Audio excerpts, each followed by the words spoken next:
Hi, this video is primarily for some of my old coaching clients who I did emotional coaching for, but I'm sure a lot of other people will watch it as well. What I really want to talk to you briefly about today is some things I've learned in the past couple months, thanks to my very generous mentor, Dr. Cheryl Townsley, that have made a really profound shift in my life. But not only in my life, but I'm seeing really quick results with my coaching clients.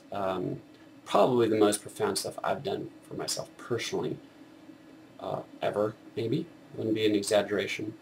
And I'm seeing a lot faster results than I ever have too. And I always thought I got pretty good results, but it really seems to have taken it to the next level. Really what it is my friend and mentor, Cheryl Townsley, recommended that I get this book right here. The book is called Power versus Force. It's by a gentleman named Dr. David Hawkins. And what he did is, well, he did a lot of things. The primary thing he did was to create this thing right here. It's called a map of consciousness. Now, the way to explain this is, we know that, you meet a crack addict, a bum on the street, that person is operating at a different level than a Mother Teresa, a Mahatma Gandhi, somebody like that. And you can feel it. Well, what he did is he really, you might term that a level of consciousness. Starting at the bottom of guilt, going up to, shame at the bottom, going up to guilt, apathy, grief, on up till you get to reason, love, joy, peace, enlightenment. So what he did was he quantified these different levels and also was able to put a God view, a life view, an emotion, and a process to each one. So for example, the level of courage has a God view of permitting, a life view of feasible, an emotion of affirmation, and a process of empowerment. Now the interesting thing is, previously when I did coaching with people, part of doing it effectively was to set up the coaching process so it was optimally effective. And that had a lot to do with kind of helping people figure out, well, what do you really want? What are we trying to create? What's standing between you and what you want to create? That type of thing. And it was effective. What I'm finding is using this chart is dramatically more effective. I'm finding it just to be a lot faster, more thorough process. Because what I use this chart for is to test someone's level of consciousness either in general, which is typically where I start. And once you've gotten your general level of consciousness fairly high, then what we do is we test specifically for a certain situation. Like once you get your general level of consciousness fairly high, and then you go, okay, well, I ask you, well, what do you really want to create in your life?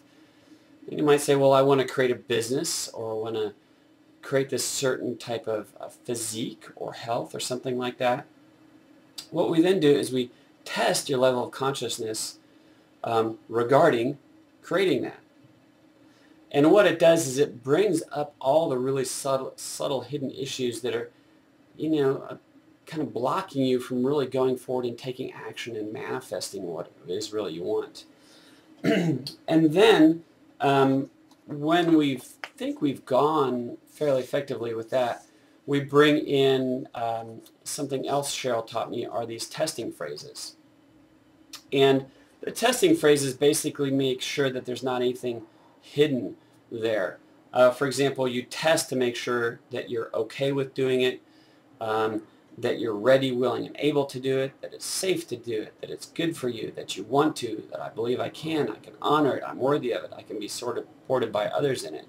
And typically, what we do when we test for these last phrases regarding creating what it is you really want to create, whether it's fitness or a successful business or relationship or something like that, these typically bring up those hidden keys that really unlock stuff.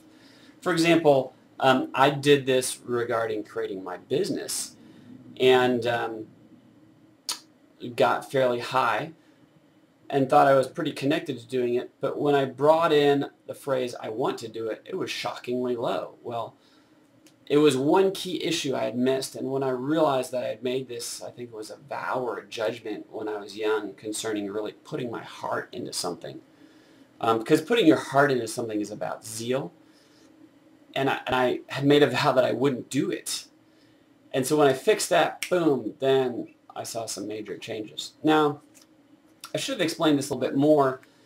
The book, again called Power versus Force, what it talks about is up until a certain level, your level of consciousness is one of force.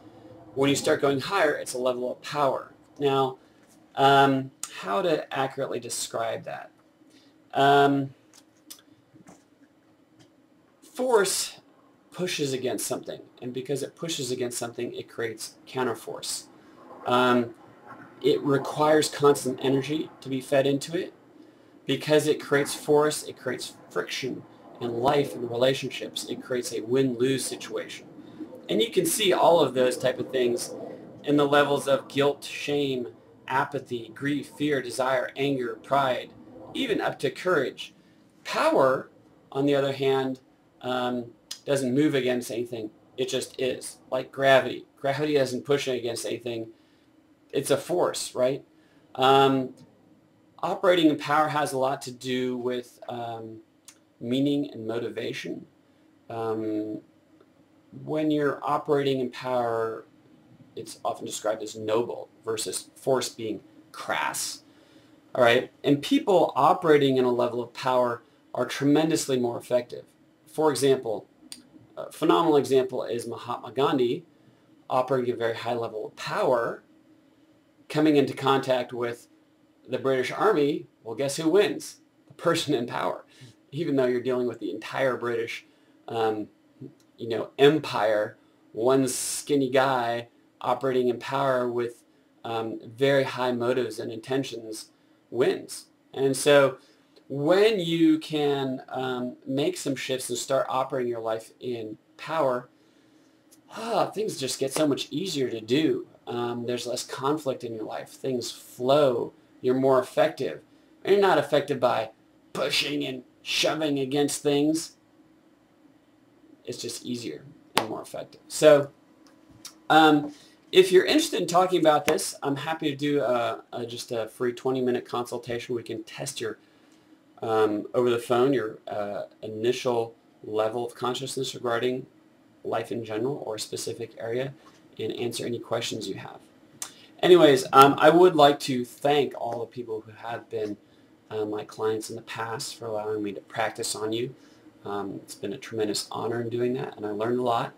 And I'm able to take everything I learned and really apply it to what this book talks about and see some dramatic changes. In fact, someone recently told me, they called me after I had done 2 sessions with them about a week later, and they said, you know what? They go, it's been so much easier to have positive thoughts. And this is someone I'd done coaching with before. And this person said, you know what? I haven't had the thought of putting a gun to my head for the last week, and it's life-changing. Thank you so much for what you're doing. That's tremendously gratifying for me, and it makes a lot of fun. Anyways, call me or email me. Happy to talk with you. Have an incredible week. Bye-bye.